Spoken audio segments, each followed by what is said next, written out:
Kanjeng Rasulullah sallallahu alaihi wasallam, innallaha yuhibbul faqira al muta'affifa abal iyal. Yen saenyana Gusti Allah teh mideudeuh cinta kana jalma nu fakir. Allah teh resep kana jalma fakir anu apik anu ngajadi tulang punggung nyiaran nafkah jeung anak pamajikana. Nu mana anak pamajikana teh nangguan di imah. Bahagia ketika nu ngajadi salakina datang, bahagia ketika nu ngajadi bapana datang.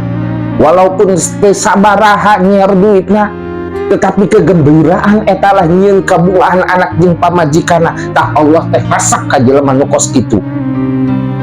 Tapi kok aya kuari jalma kuari ceramah nu paham agama mungguh nama cek maneh nama nyana paham agama hayang diulamakeun hayang ditokohkeun, tapi kok bisa ngahinakeun kana jelema nu dipika cinta ku Gusti Allah sedengkeun ieu jelema kumaha carana anak pamajikana supaya kabeli beas.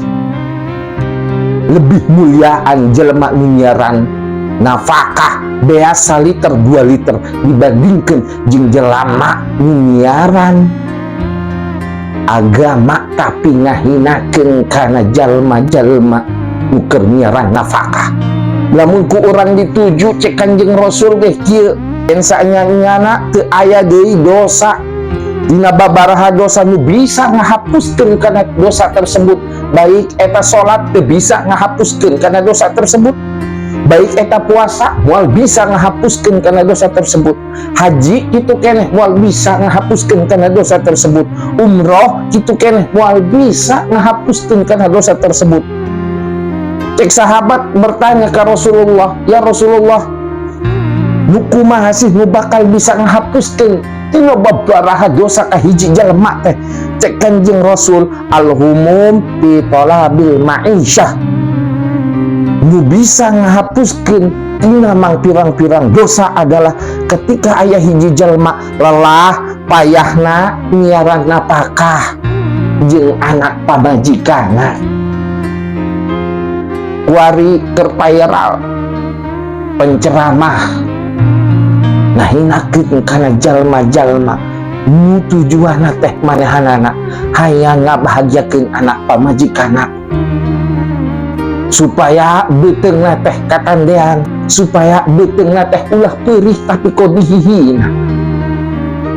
Ulah salah darajat ku Gusti Allah lain teu mampu Allah nurunkeun darajat jalma tersebut. Bisa ku Gusti Allah sakaligus diturunkeun darajat tersebut, diangkat darajat anu dihinana kuari ku urang saksikeun. Penjual es teh ku Gusti Allah keur ditaikeun darajatna, penceramah nu ngomongna padu bae dengan kasarna ngomong manehanana ku Gusti Allah keur diturunkeun darajatna. Syekh Abdul Qadir Jailani ceurik ketika Syekh Abdul Qadir Jailani bertemu jeung jalma pamabok, cek jalma pemabok, ya Syekh Abdul Qadir Jailani, Allah mampu tah henteu?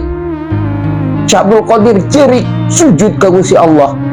Dihartieun cek Syekh Abdul Qadir Jailani, nu mana jalma mabok tersebut nanya ke Syekh Abdul Qadir Jailani, Allah mampu tah henteu? Allah mampu dengan kudrat-datna.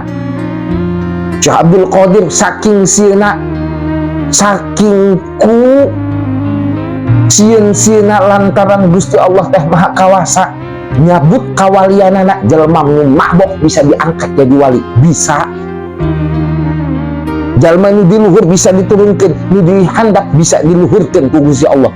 Nu mungkin kuduna tah penceramah nu kamari nu ngagoblok-goblokkeun kana pedagang es teh bercermin kana kisahna Syekh Abdul Qadir Jailani jeung kudu nyaho bahwa jalma nu nganapakahan kana anak pamajikan etalah jalma anu dipika cinta ku Gusti Allah, anu dipideuh ku Gusti Allah.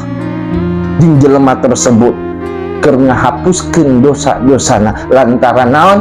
Anak pamajikanna nangguhan manehanana supaya mawa 1 liter 2 liter 3 liter beas, kaubaran lah beuteungna hatena ngajadi bunga, tahapuskeun dosa-dosana kusabab manehna ngajadi tulang punggung keluargana.